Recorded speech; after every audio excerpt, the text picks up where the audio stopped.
Assalamualaikum warahmatullahi wabarakatuh. Sahabat semuanya, kali ini kita akan membahas tentang Masjid Nabawi.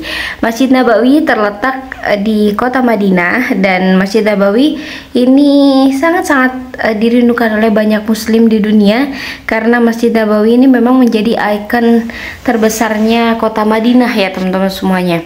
Dan nilai dan pahala sholat di Masjid Nabawi ini sangat tinggi, sebagaimana Nabi Muhammad SAW bersabda, "An Jabir qala anna Rasulullah sallallahu alaihi wasallam salatun fi masjidi hadza afdalu min alfa salatin fi ma siwahu illa al masjidil haram wa salatun fil masjidil haram afdal min mi'ah alfi salatin fi ma siwahu."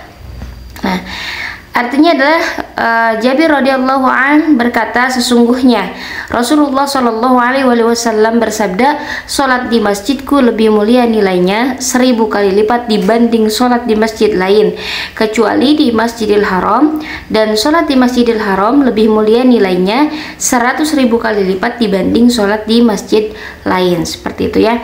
Hadis riwayat Ibnu Majah. Dan bagaimana sejarah berdirinya dari Masjid Nabawi ini, yaitu waktu Rasulullah Shallallahu alaihi wasallam masuk ke kota Madinah, jadi kaum Ansor itu mengeluhkannya serta menawarkan rumah untuk beristirahat.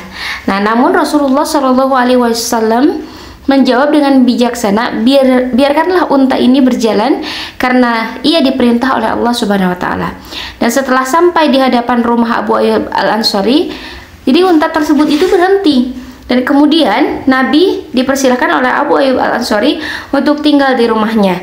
Setelah beberapa bulan tinggal di rumah Abu Ayyub Al-Ansari, Nabi Muhammad SAW mendirikan masjid di atas sebidang tanah yang sebagian milik As'ad bin Zurarah yang diserahkan sebagai wakaf, dan sebagian lagi dibeli dari milik anak yatim bernama Sahal dan Suhail, anak Amir bin Amarah, di bawah asuhan Muaz bin Atrah. Dan waktu membangun masjid, jadi Nabi itu meletakkan batu pertama, dan selanjutnya kedua, ketiga, dan keempat, dan kelima masing-masing itu oleh sahabat Abu Bakar, Umar, kemudian Utsman dan Ali. Masya Allah. Dan kemudian dikerjakan dengan gotong royong sampai selesai. Pagarnya itu dari batu tanah setinggi 2 meter.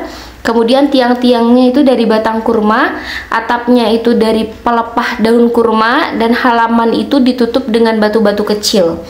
Dan kiblat menghadap ke Baitul Maqdis. Karena waktu itu perintah Allah untuk menghadap Ka'bah itu belum turun. Dan kemudian pintunya itu terdiri dari 3 buah ya, yaitu ada pintu kanan, pintu kiri, dan pintu belakang. Panjang masjidnya itu sekitar 70 hasta, kemudian lebarnya itu 60 hasta. Jadi dengan demikian masjid itu sederhana sekali tanpa hiasan. Nah, masjid tersebut itu dibuat tahun pertama Hijriah. Jadi di sekitar masjid dibangun tempat keluarga Rasulullah Shallallahu alaihi wasallam, dan sementara di sebelah timur masjid dibangun rumah Siti Aisyah, kemudian menjadi tempat pemakaman Rasulullah Shallallahu alaihi wasallam beserta kedua sahabatnya, yaitu Abu Bakar dan Umar. Nah, inilah gambaran dari Masjid Nabawi di Madinah seperti ini ya. Ini ada kubah hijaunya, yang ini ada payung-payung Madinah seperti itu ya. Dan ini sebetulnya gambaran yang ada di tahun-tahun sekarang berbeda banget dengan kondisi bagaimana masjid di pada tahun pertama Rasulullah mendirikan seperti itu. Dan di next video kita akan membahas tentang Raudhah. Oke, terima kasih. Wassalamualaikum warahmatullahi wabarakatuh.